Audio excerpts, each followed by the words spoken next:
Le plan de Boeing pour enfin anéantir Airbus devait être lancé. La cible, un nouveau jet révolutionnaire qui menaçait de voler des milliards de dollars de ventes. L'arme de Boeing, une guerre commerciale conçue pour saigner son créateur jusqu'à la dernière goutte. Et cela a fonctionné, l'entreprise était finie, jusqu'à ce qu'ils concluent un accord secret. Ce que Boeing n'avait pas vu venir, c'est que leur attaque forcerait cette technologie valant des milliards et des milliards à tomber entre les mains de leur concurrent le plus féroce, Airbus, et pour littéralement $1. Ce n'était pas juste une erreur, ce fut l'une des plus grandes bévues stratégiques de l'histoire des entreprises, et cela a changé l'aviation pour toujours. Et si une entreprise, dans une tentative désespérée de survie, créait une machine si parfaite qu'elle devait être détruite? Telle fut la réalité pour le constructeur canadien Bombardier et son jet révolutionnaire, le C-Series. Le C-Series n'était pas juste un nouvel avion de plus, c'était, pour le dire avec modération, une merveille clean sheet, entièrement nouvelle. Une réinvention complète de l'avion à couloir unique. En effet, alors que ses concurrents se contentaient de monter des nouveaux moteurs sur d'anciennes cellules, Bombardier a recommencé de zéro. Cela a permis à ses ingénieurs de concevoir un avion optimisé dès son cœur autour des moteurs turboréacteurs à engrenages Pratt & Whitney qui ont changé la donne. Le résultat fut une machine qui promettait et délivrait une réduction de 20% de la consommation de carburant par siège et une réduction de 15% des coûts d'exploitation globaux par rapport à ses rivaux. Ce n'était pas une mise à niveau mineure, c'était un saut technologique générationnel, un véritable factor now pour une industrie obsédée par les coûts de carburant. Cette innovation est née d'une société. Pendant des années, le marché des jets accueillant de 100 à 150 passagers avait été négligé. Les géants Airbus et Boeing desservaient ce segment avec ce que l'industrie appelle des réductions, des shrinks, des versions raccourcies et inefficaces de leurs modèles plus grands A320 et 737. Ce que beaucoup ont négligé, c'est le problème physique de base ici. Ces avions réduits transportaient le poids excédentaire et les ailes surdimensionnées de leurs frères et sœurs plus grands, un défaut de conception qui rendait leur coût d'exploitation extrêmement élevé. Réduire un avion de 20% ne réduit pas son poids de la même quantité, ce qui entraîne des performances médiocres et une économie désastreuse pour les compagnies aériennes. Bombardier a vu cet angle mort comme une opportunité en or. Ils ont conçu le C-Series avec des matériaux composites légers dans ses ailes et son fuselage, une aérodynamique avancée et un système de commande de vol électrique fly-by-wire numérique à la pointe de la technologie. C'était une technologie généralement réservée aux jets gros porteurs plus grands et plus chers comme le Boeing 787 Dreamliner. La combinaison de ces innovations a rendu le C-Series nettement plus silencieux, avec une empreinte sonore 4 fois plus petite que ses concurrents, tout en produisant 20% de moins de CO2 et 50% de moins d'émissions d'oxyde d'azote. Pour les passagers, la cabine à 5 sièges de front offre une expérience supérieure avec des sièges plus larges, des fenêtres plus grandes et des coffres à bagages plus spacieux. C'était, de la vie générale, l'outil parfait pour le travail.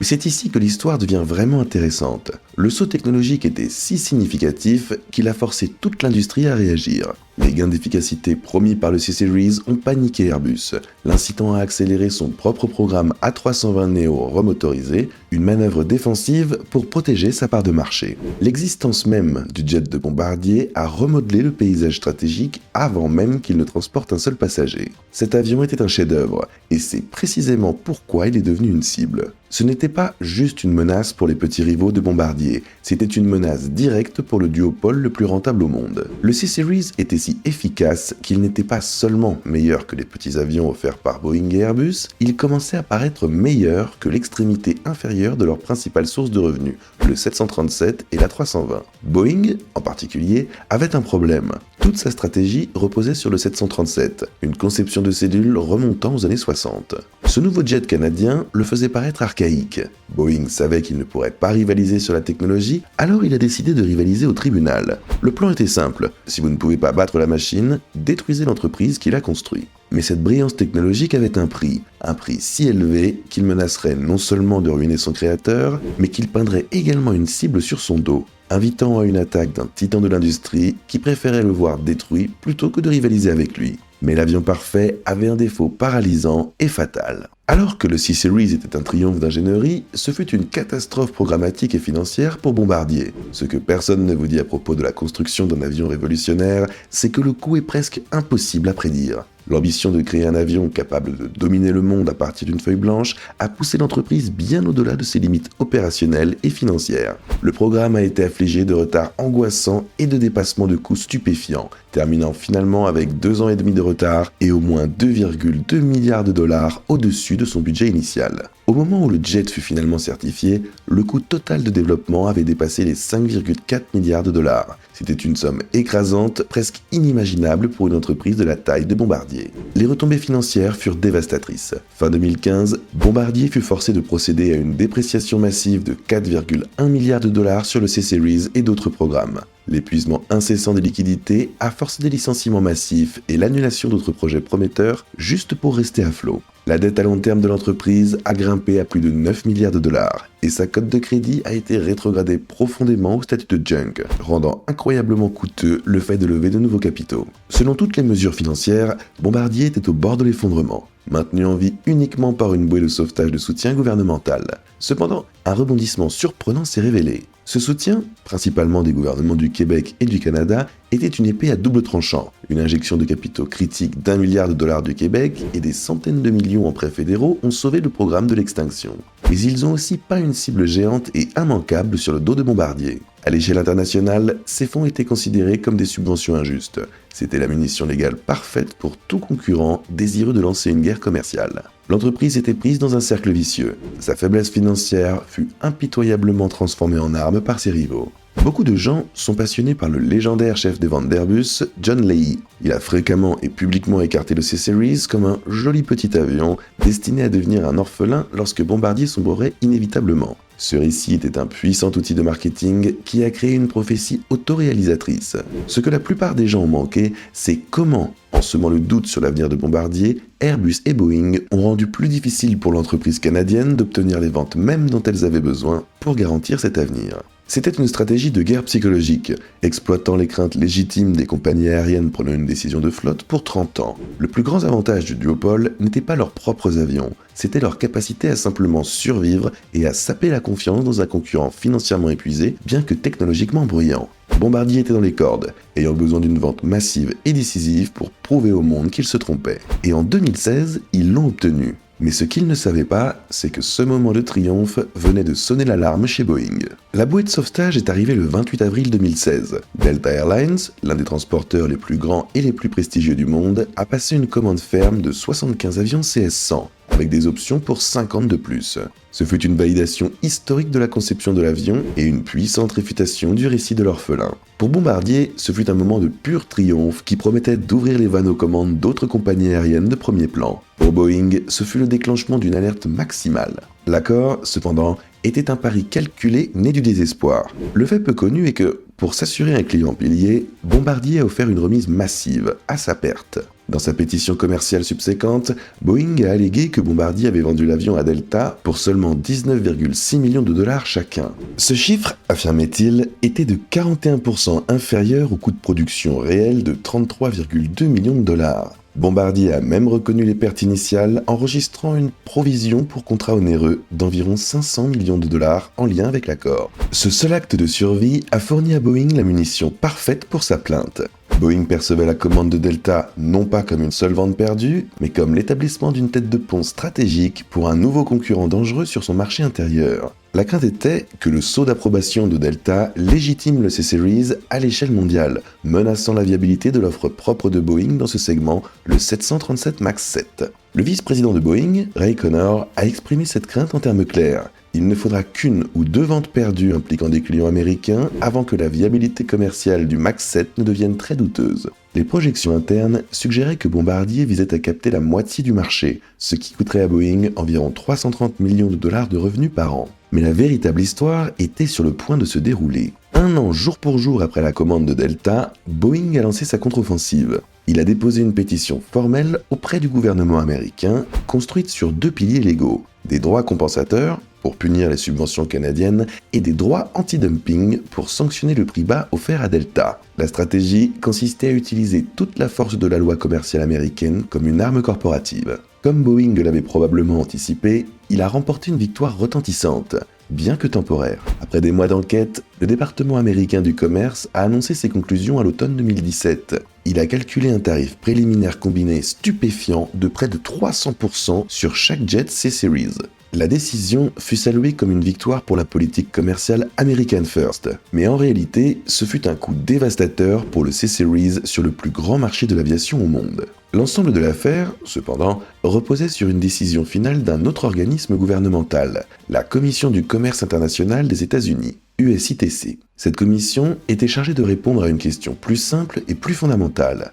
Boeing a-t-il réellement été lésé par l'accord Delta ? Vous voyez, avant que l'USITC ne puisse statuer, le plan de Boeing avait déjà fonctionné, mais pas de la manière qu'il pensait. Le tarif de 300%, bien que temporaire, a plongé Bombardier dans une crise existentielle. La menace d'une telle mesure punitive a rendu la vente du C-Series commercialement impossible aux États-Unis, menaçant de ruiner l'ensemble du programme. Le différend commercial a également causé des dommages géopolitiques significatifs. Le gouvernement canadien, indigné par l'attaque, a annulé un achat prévu de plusieurs milliards de dollars de 18 avions de chasse Boeing Super Hornet. Le gouvernement britannique, préoccupé par les milliers d'emplois à l'usine de Belfast où les ailes du C-Series étaient fabriquées, a également émis des avertissements publics à Boeing concernant ses futurs contrats de défense. Cette pression immense a forcé Bombardier à revenir à la table des négociations avec la seule entreprise capable d'offrir une voie de survie, son rival Airbus. Les pourparlers, qui avaient échoué 2 ans auparavant, ont soudainement été relancés sous la contrainte la plus extrême imaginable. En octobre 2017, quelques semaines seulement après l'annonce dévastatrice des tarifs, Airbus et Bombardier ont dévoilé un partenariat qui a stupéfié l'industrie aérospatiale. Ce que la plupart des rapports n'ont pas réussi à saisir, c'était l'audace pure des termes. Airbus acquérait une participation majoritaire de 50,01% dans le programme C-Series. Le prix pour ce programme d'avion de plusieurs milliards de dollars et à la pointe de la technologie, $1 seul canadien. C'est exact, $1. Dans un revirement vraiment stupéfiant, Airbus n'a apporté aucune trésorerie et, de manière cruciale, n'a assumé aucun des 9 milliards de dollars de dette du programme. En fait, Bombardier, à court de liquidités, était contractuellement obligé de continuer à financer les déficits du programme pour l'année suivante, s'engageant à couvrir jusqu'à 350 millions de dollars en 2019. En effet, une entreprise au bord de l'effondrement payait pour être soulagée de son propre joyau de la couronne. Une pierre angulaire de l'accord était une brillante manœuvre stratégique pour neutraliser les tarifs. Airbus a annoncé qu'il construirait une deuxième chaîne d'assemblage du C-Series dans son usine de Mobile, en Alabama. Étant donné que les jets construits aux États-Unis ne sont pas soumis aux droits d'importation, ce Gambit de l'Alabama leur permettait de livrer des avions à Delta sans tarif. Ce fut un coup d'échec et mat qui signalait au marché que le C-Series survivrait. Puis vint l'ironie finale et amène pour Boeing. En janvier 2018, l'USITC a rendu sa décision finale unanime de 4 voix contre 0. Elle a complètement annulé les tarifs. Le rapport public de la commission a mis à nu la faille fatale dans l'argument de Boeing. Il a conclu que Boeing n'avait pas réellement perdu la vente Delta parce qu'il n'avait pas véritablement concouru pour elle. Les preuves de Delta ont confirmé que l'offre de Boeing consistait en un mélange de Boeing 717 d'occasion, hors production, et de jets usagés de son partenaire brésilien Embraer, et non du nouveau 737 MAX S. La commission a constaté que le MAX 7 était un avion substantiellement plus grand et plus lourd, desservant un segment de marché différent. La logique simple et irréfutable était que si Boeing n'avait pas perdu une vente, il ne pouvait pas prétendre avoir été lésé par cette vente. Toute la guerre juridique de Boeing, l'attaque même qui a forcé Bombardier dans les bras d'Airbus, était bâtie sur une prémisse erronée. Avec un nouveau nom, le jet a été rebaptisé Airbus A220 et le cauchemar de Boeing venait de commencer. Sous l'égide d'Airbus, les fortunes commerciales de l'A220 ont connu un renversement spectaculaire et immédiat. Le nom de marque Airbus a apporté la confiance du marché et la sécurité à long terme que Bombardier ne pouvait jamais offrir, débloquant ainsi une vague de demandes latentes. Les données de vente racontent une histoire frappante de 2 époques. Au cours de la décennie où Bombardier contrôlait le programme, l'entreprise avait obtenu environ 402 commandes fermes. Depuis la prise de contrôle par Airbus, le total des commandes nettes du programme a grimpé à 941 avec un carnet de près de 500 avions. Les grandes compagnies aériennes de premier plan, autrefois hésitantes à s'engager avec Bombardier, ont rapidement signé des accords avec Airbus. JetBlue a passé une commande majeure de 100 avions pour remplacer sa flotte vieillissante. Air France en a commandé 60 pour moderniser ses opérations court courrier, tandis que Qantas a sélectionné l'A220 pour son renouvellement régional. Delta Airlines, le transporteur au centre du différend initial, a réaffirmé à plusieurs reprises sa confiance dans l'avion, portant son engagement total à 145 jets, ce qui en fait le plus grand client mondial de l'A220. Pour répondre à cette demande croissante, Airbus intensifie désormais la production, avec un objectif ambitieux de 14 appareils par mois d'ici 2026. Mais l'histoire cachée, c'est ce que cela signifiait pour Boeing. Pour Boeing, le résultat fut une catastrophe stratégique auto-infligée. Sa stratégie juridique agressive s'était retournée contre elle de la manière la plus spectaculaire imaginable. Elle n'a pas réussi à éliminer le C-Series, elle l'a au contraire transformé en un concurrent bien plus redoutable, désormais soutenu par son principal rival. Cela a laissé Boeing avec un trou béant dans sa gamme de produits, confronté à un avion supérieur dans un segment de marché où elle n'avait aucune offre moderne. La contre-stratégie réactive de Boeing fut de poursuivre un partenariat de 4,2 milliards avec le constructeur brésilien Embraer, dont la famille E-Jet E2 est le principal concurrent de l'A220. Mais cette entreprise s'est également effondrée. En avril 2020, Boeing a unilatéralement résilié l'accord. Embraer a publiquement accusé Boeing d'avoir fabriqué de fausses allégations pour échapper à l'accord, en raison de sa propre situation financière et de réputation en détérioration. Le moment était critique. Boeing était alors sous le choc des retombées financières massives des 2 accidents tragiques du 737 MAX et de l'immobilisation mondiale subséquente de son jet le plus vendu. Cette crise a absorbé toutes ses ressources financières et toute l'attention de sa direction. La culture d'entreprise qui avait privilégié une guerre juridique contre le C-Series plutôt qu'une véritable innovation de produit avait fini par laisser Boeing trop affaibli pour exécuter sa propre réponse stratégique. L'accord échoué, pour lequel Boeing a finalement payé à Embraer un règlement de 150 millions de dollars, l'a laissé complètement échec et mat. Aujourd'hui, l'A220 donne à Airbus un avantage colossal. La menace imminente pour Boeing, celle qui empêche réellement les dirigeants de dormir à Chicago, est le lancement potentiel d'un A220-500, une version allongée. Un tel avion serait un concurrent clean sheet visant directement le cœur du marché des monocouloirs, défiant le 737 MAX 8 de Boeing. Bien qu'Airbus reste publiquement hésitant, cette option stratégique plane sur Boeing comme une ombre pour les années à venir. Alors, est-ce que tout cela est vrai? Manque-t-il un détail clé? Le fait est que le plan de Boeing pour détruire un petit rival n'a pas seulement échoué, il a remis à son plus grand rival l'arme parfaite, un programme d'avions de plusieurs milliards de dollars pour le prix d'un café. L'arrogance de Boeing a-t-elle donné à Airbus les clés des 2 prochaines décennies d'aviation? Ou l'avion de Bombardier était-il si bon qu'il était toujours destiné à gagner? Faites-le nous savoir, aimez et abonnez-vous.